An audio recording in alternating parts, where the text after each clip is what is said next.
श्रीनाथ शरणं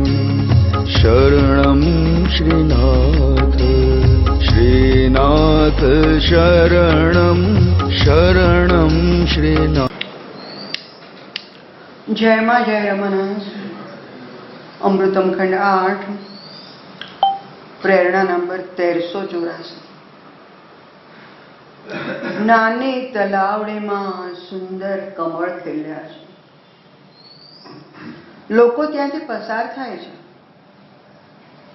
પરંતુ ઘણા ખરા દુર્લક્ષ્ય સેવે છે.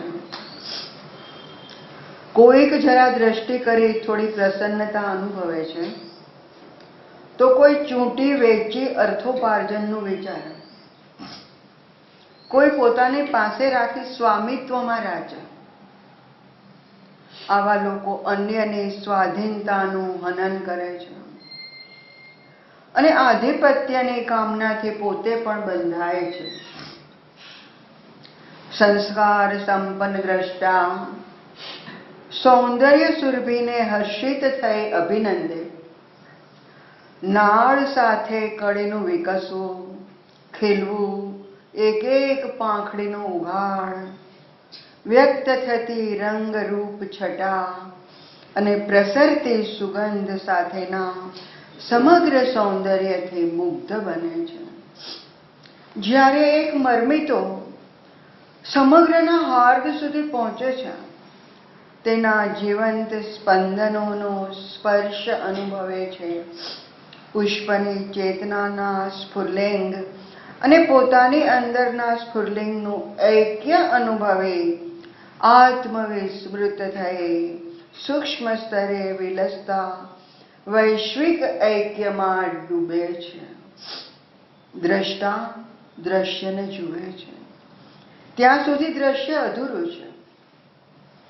જ્યારે દ્રષ્ટા દ્રશ્ય બની જાય છે, ત્યારે ધ્યાતા ધ્યેય બને છે, પૂર્ણ બને છે. અહમનો પૂર્ણ લોપ પૂર્ણત્વ આપે છે. બહુ સરસ છે. મેં પહેલા પણ કહ્યું છે, ભાઈની સાથે ચાલીએ. આપણે ભાઈની સાથે ચાલતા ચાલતા ભાઈને જ્યાં પહોંચાડવું છે ત્યાં પહોંચી જઈશું. એકાગ્રતા હશે તો. બને ત્યાં સુધી બીજા વિચારો કરવાનું બંધ કરીએ, બને ત્યાં સુધી. કેમ કે મગજ પણ આપણા હાથમાં નથી, મન હાથમાં નથી, પણ જ્યાં સુધી કેન્દ્રીકરણ થાય એવો પ્રયત્ન કરીએ. હવે વિચારી લો, નાની તલાવડીમાં સુંદર કમળ ખીલ્યા છે. તમે એવી જગ્યાએ છો, પ્રકૃતિનું સૌંદર્ય છે, આજુબાજુ ઘેરી ઘટા છે વૃક્ષોની, વચ્ચે એક નાનકડું તળાવ છે, એમાં ઘણા બધા સુંદર કમળ ખીલ્યા છે. લોકો ત્યાંથી પસાર થાય છે, પરંતુ ઘણા ખરા દુર્લક્ષ્ય સેવે છે. ઠીક છે, અહીંયા રસ્તો છે, આ બાજુ ઝાડ છે, અહીંયા તળાવ છે, એમાં કમળ છે, જોયું ના જોયું, આગળ ચાલ્યા ગયા. ઘણા દુર્લક્ષ્ય સેવે છે.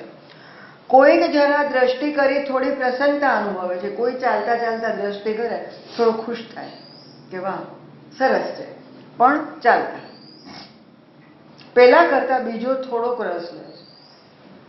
કોઈક જરા દ્રષ્ટિ કરી પ્રસન્નતા અનુભવે છે, તો કોઈ ચૂંટી વેચી અર્થોપાર્જનનું વિચારે.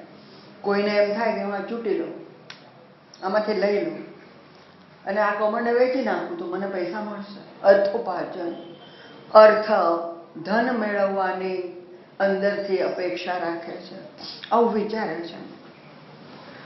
કોઈને વેચવું નથી, પણ પોતાની પાસે રાખીને સ્વામિત્વમાં રાખે છે. કોઈને એમ થાય ના, હું મારી પાસે રાખીશ. એનું પાસે આવ્યું એટલે કમળ એનું થયું, પોતે કમળનું સ્વામી થયું, શેઠ થયું. આપણી ભાષામાં કહીએ તો કમળનો સ્વામી થયો. કમળ લઈ લીધું, પોતાની પાસે રાખ્યું, બીજાને આપવું નથી, પણ કમળ મારું. ઈગો. આવા લોકો અન્યની સ્વાધીનતાનું હનન કરે છે. આવા લોકો બીજાની સ્વાધીનતા, સ્વતંત્રતાનું હનન કરે છે. હવે આપણે જેમ સ્વતંત્રતા હોય છે એમ પશુ પક્ષીને પણ હોય છે, વનસ્પતિ સૃષ્ટિને પણ હોય છે, તો કમળને પણ હોય. કમળને પણ એક સ્વતંત્રતા છે. હવે એને આપણે ઉચકી લઈએ, ગમે તેમ એને વેચી દઈએ અથવા આપણી પાસે જ બેસાડી રાખીએ, સાથે ને સાથે રાખીએ. આ બધી વસ્તુઓ એ છે કે એની સ્વતંત્રતાનું, એની સ્વાધીનતાનું આપણે હનન કરીએ છીએ. એની સ્વતંત્રતા આપણે છીનવી લઈએ જે આપણને અધિકાર નથી. આગળ પૂજ્યભાઈ સેકન્ડ સ્ટાન્ઝામાં સમજાવે છે, સંસ્કાર સંપન્ન દ્રષ્ટા, જેની અંદર ખરેખર સંસ્કાર છે એવો દ્રષ્ટા, જે જોઈ રહ્યો છે એને દ્રષ્ટા કહેવાય. સૌંદર્ય સુરભીને હર્ષિત થઈ અભિનંદે. સંસ્કાર સંપન્ન જે દ્રષ્ટા છે એ સૌંદર્યને જોવે, એની સુરભી લે નજીકથી. હાથમાં કમળ ન લે તો કાંઈ નહીં, પણ નજીક ઊભો રહે તો પણ સુગંધ આવે. અને જે બ્રીધિંગ કરે, ડેપ્થ, લાંબો શ્વાસ લઈને અંદર ઉતારે એને સુરભી કહીએ આપણે. તો સૌંદર્ય સુરભી જુએ છે એ સૌંદર્ય, અને સુરભી અંદર ઉતારે છે હૃદયમાં, એ હર્ષિત થાય છે, હર્ષ પામે છે, આનંદિત થાય છે અને અભિનંદન આપે છે. વાહ ભગવાન, તારું શું ક્રિએશન છે, સરસ મજાના કમળ તે બનાવ્યા છે, કેટલું સૌંદર્ય છે, કેવી સરસ સુરભી છે, એક એક પાંખડી કેટલી મહામૂલી છે. નાળ સાથે કળીનું વિકસવું. હવે જુઓ, ખાસ વિચારો, નાળ સાથે કળીનું વિકસવું. જાડી દાંડલી હોય છે કમળની, એને નાળ કહેવાય.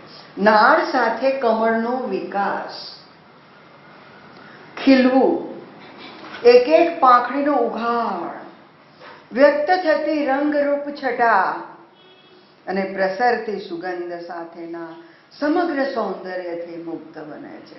સેન્ટેન્સ અહીંયા પૂરું થાય છે. હવે આપણે વિચારીએ, એક નાળ છે, સરસ મજાની જાડી દાંડલી છે, એના પર કમળ છે. કમળની કળી માની લો ને પહેલા તો. જો તમને ખરેખર રસ હોય ને તો તમે ત્યાંથી હટતા જ નથી, એ કળીને જોયા કરો છો. હવે એક વ્યક્તિ એવી છે કે એને ત્યાં જોવું છે, તે ઉભું રહ્યું. આટલા કોઈ પસાર થયા, કોઈને સ્વામિત્વ જોઈતું હતું, કોઈને અર્થ ધન ઉપાર્જન કરવું હતું, આ બધા નહીં. હવે ત્યાં ઊભો માણસ, એને ખરેખર કમળમાં રસ છે, કળીને જોયા કરે છે ઊભું ઊભું, ભલે ખીલે એને મેળાએ. ધીરે ધીરે ધીરે કળી ખીલે છે, એક પાંખડી છૂટી પડે, થોડી વાર પછી બીજી સાઈડની, ત્રીજી સાઈડની, ચોથી સાઈડની, વચ્ચેની કળી અકબંધ જ હોય. આ બધું જોયું હોય એને ખબર પડે, મેં તો જોયું છે. રમાકાંતની અંદર સરસ મજાનું અમે કમળનું પોણ બનાવ્યું અને ભાઈના રૂમની અંદર ફૂલ ગ્લાસ મૂકેલો. ભાઈને ખૂબ ગમે એટલે ભાઈને બહાર નીકળવું ન પડે, પણ બેડમાં બેઠા બેઠા જ દેખાય, અથવા તો ભાઈ ઊભા થઈને ગ્લાસ સુધી આવે અને ત્યાં ઊભા ઊભા એક સરસ મજાનું સૌંદર્યમય કમળો જોયા કરે. અમે પણ બાજુમાં ઊભા હોય જોતા. ત્યારે એમ લાગતું કે ઠીક, આ નેચરલ પ્રોસેસ છે. કેમ કે ખબર હતી કે સમય હાથમાં નથી, છતાં પણ એમ થાય કે ના, આમ જ હોય, આમ જ ચાલે, આમ જ ભાઈ ઊભા હોય, આમ જ આપણે જોતા હોઈએ, આમ જ લાગતું હોય, આમ જ વાત કરતા હોય. એ બધું આમને આમ જ લાગતું હતું, કેમ કે રોજનું હતું, 24 કલાકનું હતું. એ હતું થશે એવી ખબર નહોતી. મારી પાસે છે, આમ જ રહેશે. હા, નાની હતી એમાંથી મોટી થઈ, ભાઈની ઉંમર મોટી થઈ, બધું બરાબર, પણ છતાં પણ સાથે ને સાથે હોવાને કારણે એક અંદરની એવી ધરપત હતી કે ને સાથે જ છે, બાજુમાં છે. જોકે હજુ એ છે, ગયા નથી, જશે નહીં, એમના આશીર્વાદ છે, એમનું વરદાન છે.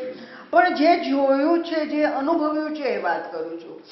તો એક પછી એક પાંખડી ખુલતી હોય અને ભાઈની આંખોની અંદર એક સરસ મજાની ચમક હોય, મોઢા પર લાલીમા હોય અને મૃદુ હાસ્ય હોય.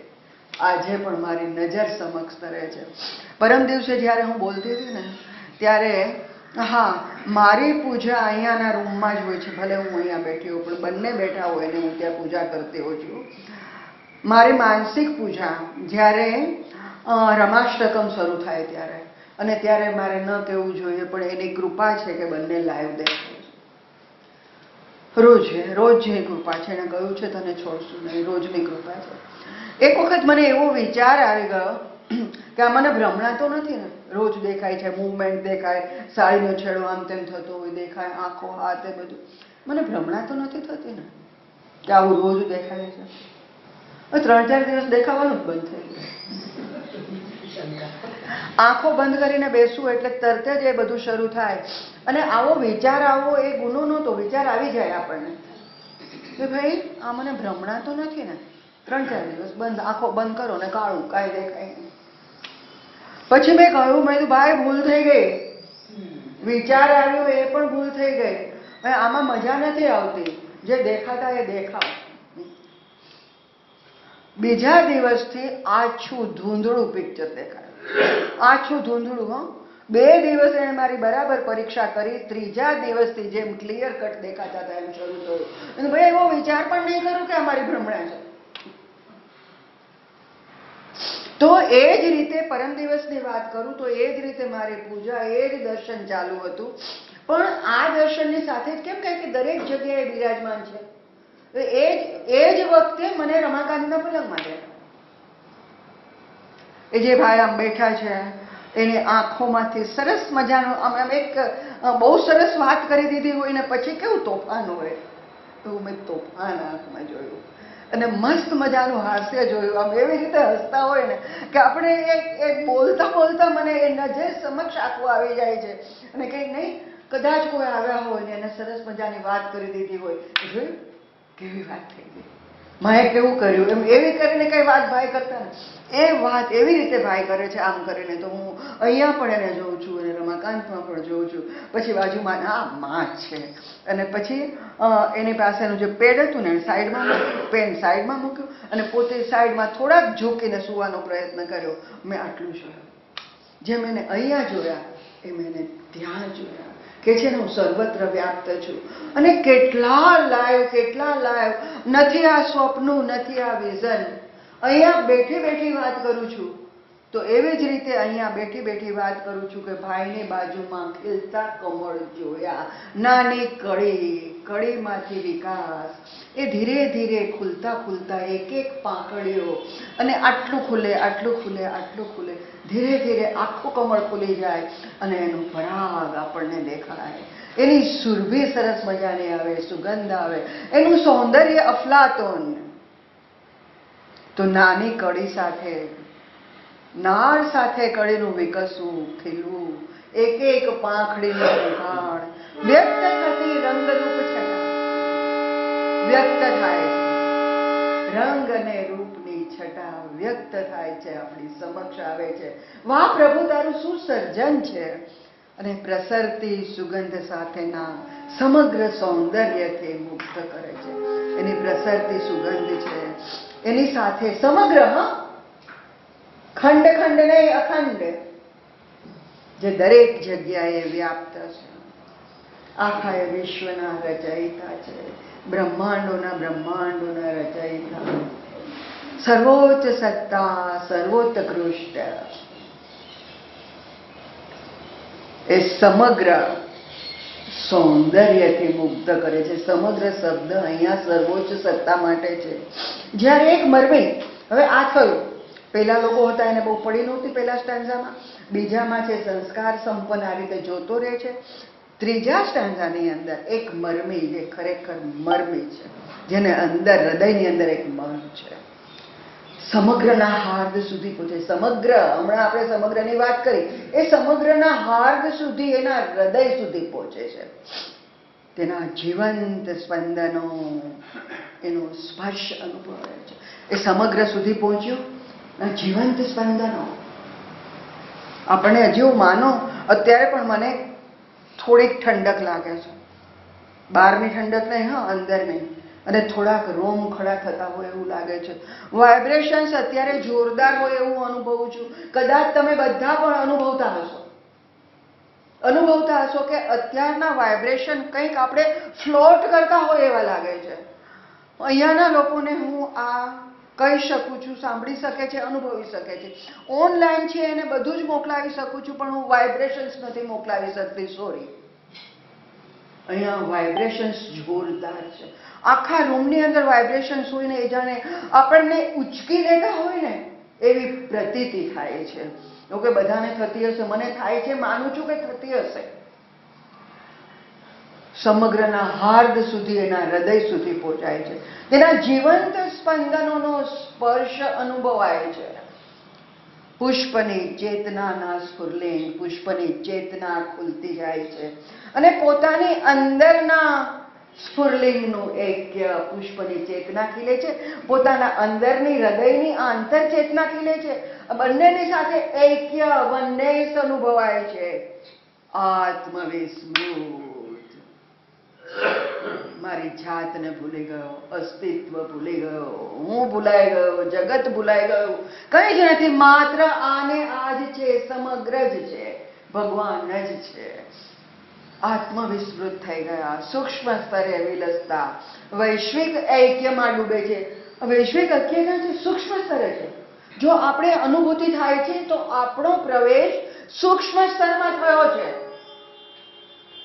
નહીં કે આપણા યત્નથી, નહીં કે આપણા પ્રયત્નથી, ઓનલી કૃપા, કૃપા ને કૃપા. અત્યારે જે અંદરથી ઠંડી લહેરખીઓ આવે છે ને, રોમ કડા થાય છે ને, એ કૃપા, કૃપા સાધ્ય. આપણે કોઈ ઋષિ મુનિઓ નથી કે વર્ષો સુધી તપ કર્યા. સૂક્ષ્મ સ્તરે એકતા, વનનેસ આવે છે. દ્રષ્ટા દ્રશ્યને જુએ છે. હવે જુઓ, ખાસ સમજવા જેવું છે. દ્રશ્ય કમળ છે, દ્રષ્ટા જોનાર છે. દ્રષ્ટા દ્રશ્ય જુએ છે ત્યાં સુધી દ્રશ્ય અધૂરું છે, હજી અધૂરું છે.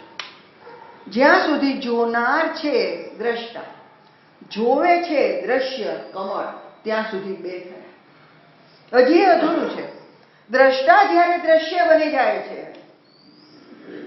દ્રષ્ટા ખુદ દ્રશ્ય બની જાય છે. પોતે ઓગળી ગયો, પોતે રહેતો જ નથી, એ ખુદ દ્રશ્ય બની ગયો. ત્યારે એક બની જાય છે, માત્ર એક. હવે દ્રશ્ય જ રહ્યો, દ્રષ્ટા નથી રહ્યો. ભક્ત, ભક્તિ અને ભગવાન, ભક્તિ કરતા કરતા ભક્ત ઓગળી જાય છે, ભગવાન ઓગળી જાય છે, બચે છે માત્ર ભક્તિ. પ્રેમ, પ્રેમી અને પ્રેમાસ્પદ.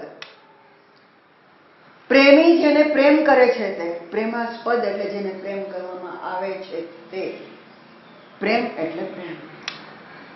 આ પ્રેમ કૃષ્ણ જન્મનો છે, ભગવાન માટેનો છે, મા માટેનો છે.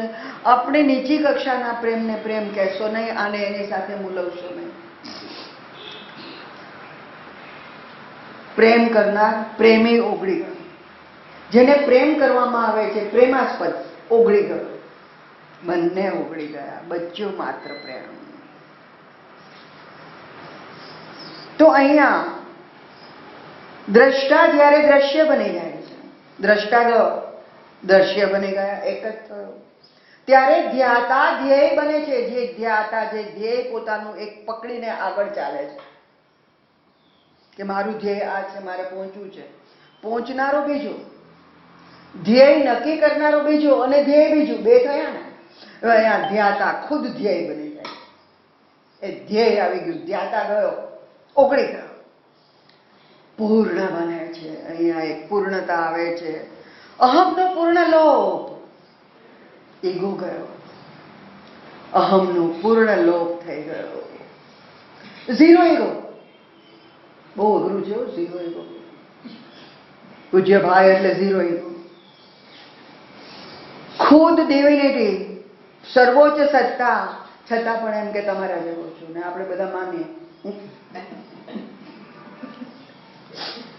આપણે નમસ્કાર કરીએ તો સામે નમસ્કાર કરે, આપણે વળીએ એના કરતા વધારે નીચા વળીને નમસ્કાર કરે. પૂજ્ય ભાઈએ કોઈ દિવસ એવી વાત નથી કરી કે મારા આ આઈડિયાઝ છે માટે તમે આમ જ ચાલો. એને આઈડિયાઝ બધા આપી દીધા અને કહ્યું કે મારા આઈડિયાઝ ફ્લોટિંગ છે, તમારે સ્વીકારવા હોય તો સ્વીકારો, ન સ્વીકારવા હોય તો તમે બાજુએ મૂકી દેજો, મને કોઈ હક નહીં થાય. કેટલી સ્વતંત્રતા એને આપી, કેટલા ભાઈ નમ્ર. પેલું તો આપણને નમ્રતા શીખવે છે. અહમનો પૂર્ણ લોપ, પૂર્ણત્વ આપે છે. જ્યારે અહમનો પૂર્ણ લોપ થાય છે ને ત્યારે જ એ પૂર્ણત્વ આપે છે. પૂર્ણમિદં પૂર્ણમદઃ પૂર્ણમાદાય પૂર્ણમેવ અવશિષ્યતે. પૂર્ણમાંથી પૂર્ણ લઈ લો તો પૂર્ણ જ બાકી રહે છે. જય મા, જય રમા.